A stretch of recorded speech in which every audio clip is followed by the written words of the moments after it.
Thrissur railway സ്റ്റേഷനിലെ തീപിടുത്തത്തിന് കാരണം വൈദ്യുതി ലൈനിൽ നിന്നുണ്ടായ തീപ്പൊരിയെന്ന് പ്രാഥമിക നിഗമനം. തീപിടുത്തം പ്രത്യേക സംഘം അന്വേഷിക്കുമെന്ന് സ്ഥലത്തെത്തിയ ഡിജിപി റവാഡ ചന്ദ്രശേഖർ പറഞ്ഞു. സംസ്ഥാനത്തെ മറ്റ് പാർക്കിംഗ് സ്ഥലങ്ങളിൽ സുരക്ഷാ ഓഡിറ്റ് നടത്തുമെന്നും ഡിജിപി അറിയിച്ചു. പാർക്കിംഗ് കേന്ദ്രം പ്രവർത്തിച്ചത് കോർപ്പറേഷന്റെ അനുമതിയില്ലാതെയാണെന്നും റെയിൽവേക്ക് നോട്ടീസ് നൽകുമെന്നും ഡെപ്യൂട്ടി മേയർ എ പ്രസാദ് അറിയിച്ചു. തീപിടുത്തത്തിൽ 100 കണക്കിന് ബൈക്കുകൾ കത്തിനശിച്ചിരുന്നു.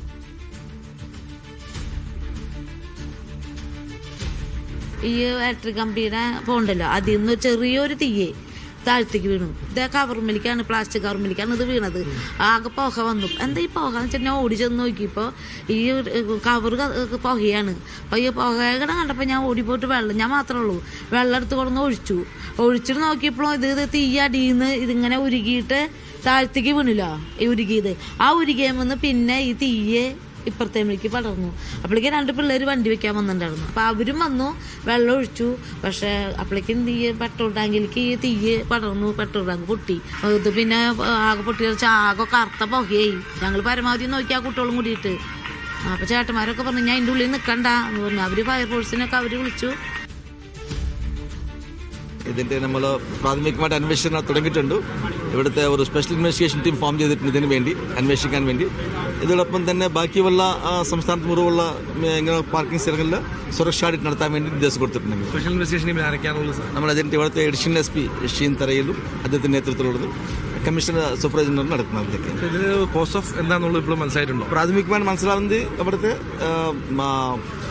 നമ്മുടെ ഓവർ ലൈനിൻ്റെ ഒരു സ്പാർക്ക് പറഞ്ഞാണ് റെയിൽവേ ഉണ്ട്. അത് കാര്യം മനസ്സിലാക്കണം. അതാണ് അവർ പറഞ്ഞത്.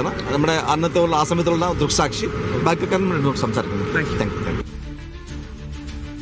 അടിയന്തരമായി തന്നെ കോർപ്പറേഷൻ സുരക്ഷാ ഓഡിറ്റ് നടത്തും. ഇത്തരം സ്ഥാപനങ്ങളൊക്കെ തന്നെ. കാരണം 300ഓളം ബൈക്കുകളാണ് ഇവിടെ തീപിടിച്ചത്. ഈ 300ഓളം ബൈക്കുകളുമായുള്ള പെട്രോൾ നമുക്ക് ആലോചിച്ചറിയാം. വലിയ അപകടമാണ് ഉണ്ടാകേണ്ടത്. ഈ അപകടത്തെ അതിഗൗരവമായി തന്നെ കാണും. ഇന്ന് പ്രാഥമികമായി കോർപ്പറേഷൻ സൂപ്രണ്ട് എഞ്ചിനീയർ ഇവിടെയുണ്ട്. നടത്തിയ പരിശോധനയിൽ മനസ്സിലാക്കാൻ സാധിച്ചത് ഇതിന് കോർപ്പറേഷൻ അനുമതി ഈ കേന്ദ്രത്തിൽ നൽകിയിട്ടില്ല. അപ്പോൾ കോർപ്പറേഷൻ അനുമതി ഇല്ലാതെയാണ് ഈ ഷെഡ് ഉൾപ്പെടെ കെട്ടി ഇവിടെ കരാറുകാരൻ നൽകി ഇത്തരമൊരു കേന്ദ്രം പ്രവർത്തിക്കുന്നത്. മാത്രമല്ല സുരക്ഷാ ഉപകരണം തന്നെ ഇവിടെ പ്രവർത്തിച്ചിട്ടില്ല. അതാണ് ആദ്യം ഒരു ബൈക്കിൽ പടർന്ന തീ ഇത്രയേറെ വ്യാപിക്കുവാനും ഇത്രയേറെ നഷ്ടം സംഭവിക്കാനും ഇടയാക്കിയത്. അത് സുരക്ഷാ ഉപകരണം പ്രവർത്തിക്കാത്തതാണ്. അതെല്ലാം തന്നെ എക്സ്പയറി ഡേറ്റ് കഴിഞ്ഞു എന്ന് മനസ്സിലാക്കാൻ സാധിക്കുന്നത്. അടിയന്തരമായി തന്നെ കോർപ്പറേഷൻ ഇന്ന് റെയിൽവേക്ക് നോട്ടീസ് നൽകും. അനുമതിയില്ലാതെ ഇത്തരം പാർക്കിംഗ് കേന്ദ്രങ്ങൾ കോർപ്പറേഷനകത്ത് പ്രവർത്തിക്കാൻ അനുവദിക്കില്ല. നരരാജ് പരശുരാം ചേരുന്നു. നരരാജ്, വലിയ നാശനഷ്ടമാണ് ഉണ്ടായിരിക്കുന്നത്. അത്രയധികം ബൈക്കുകൾ കത്തിനശിച്ചു. അനധികൃത പാർക്കിംഗ് ആണ് എന്നൊക്കെയാണ് കോർപ്പറേഷന്റെ പരാതി. അതിൽ എന്താണ്, എങ്ങനെയാണ് കോർപ്പറേഷൻ നീങ്ങുന്നത്? ഒപ്പം തന്നെ DGP സ്ഥലം സന്ദർശിച്ചു. എന്തൊക്കെ നടപടികളിലേക്ക് കടക്കും എന്നാണ് അദ്ദേഹം അറിയിച്ചിരിക്കുന്നത്?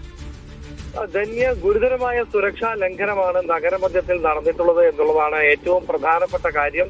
അനുവാദമില്ലാതെ കോർപ്പറേഷൻ അറിയാതെ ഇത്തരത്തിലൊരു വെയിറ്റിംഗ് ഷെഡ് അതും റെയിൽവേക്ക് വേണ്ടി പ്രവർത്തിച്ചു എന്നുള്ളതാണ് ഏറ്റവും പ്രധാനപ്പെട്ട കാര്യം. ഇക്കാര്യം ചൂണ്ടിക്കാട്ടി റെയിൽവേക്ക് തൃശൂർ കോർപ്പറേഷൻ നോട്ടീസ് നൽകിയിട്ടുണ്ട്.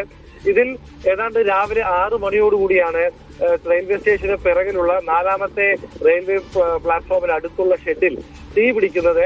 നേരത്തെ ദൃക്സാക്ഷി വിവരണത്തിൽ നമ്മൾ കേട്ട പോലെ റെയിൽവേയുടെ വൈദ്യുതി ലൈനിൽ നിന്നും ഒരു സ്പാർക്ക് തീപ്പൊരി താഴെ അത് താഴെയുള്ള ബൈക്കിന് മേലുള്ള കവറിലും തുടർന്ന് മറ്റു ബൈക്കുകളിലേക്കും തീ പിടിക്കുകയായിരുന്നു.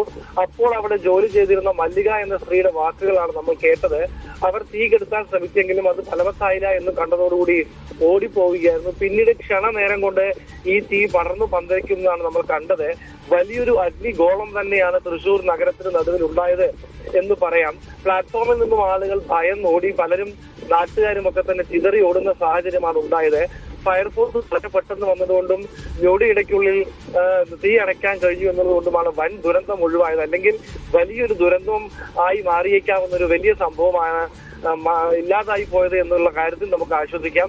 എന്തായാലും സംഭവത്തിൽ നടപടികൾ തുടരുകയാണ്. കോർപ്പറേഷൻ റെയിൽവേക്ക് നോട്ടീസ് നൽകിയിട്ടുണ്ട്. റെയിൽവേ സംഭവത്തിൽ അന്വേഷണം നടത്തുന്നുണ്ട്.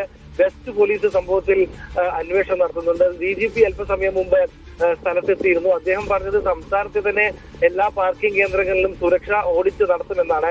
സുരക്ഷാ വീഴ്ച സംഭവിച്ചിട്ടുണ്ട് എന്നും അദ്ദേഹം പറയുന്നു. എന്തായാലും ഇതിന്റെ ഒരു കോസ് എന്ന് പറയുന്നത് ഈ ഇത്തരത്തിലൊരു റെയിൽവേ വൈദ്യുതി ലൈനിൽ നിന്നും സ്പാർക്ക് ഉണ്ടായതാണെങ്കിൽ പോലും അത് നിശ്ചിത സമയത്ത് നിർത്താൻ സാധിക്കാത്ത വിധം സുരക്ഷാ കാര്യങ്ങളിലൊക്കെ തന്നെ ചട്ടലംഘനം ഉണ്ടായിട്ടുണ്ട് എന്നുള്ളതാണ് ഏറ്റവും പ്രധാനപ്പെട്ട കാര്യം. റെയിൽവേക്ക് വേണ്ടി ഇതിന്റെ കോൺട്രാക്ട് ഏറ്റെടുത്തിരുന്നത് പാലക്കാട് സ്വദേശിയായ ഒരു വ്യക്തിയാണെന്നാണ് അറിയുന്നത്. എല്ലാ കാര്യങ്ങളും പോലീസ് പരിശോധിച്ചു വരികയാണ്. തുടർ നടപടികൾ വരും ദിവസങ്ങളിലും ഉണ്ടാകും. ശരി നടരാജ്.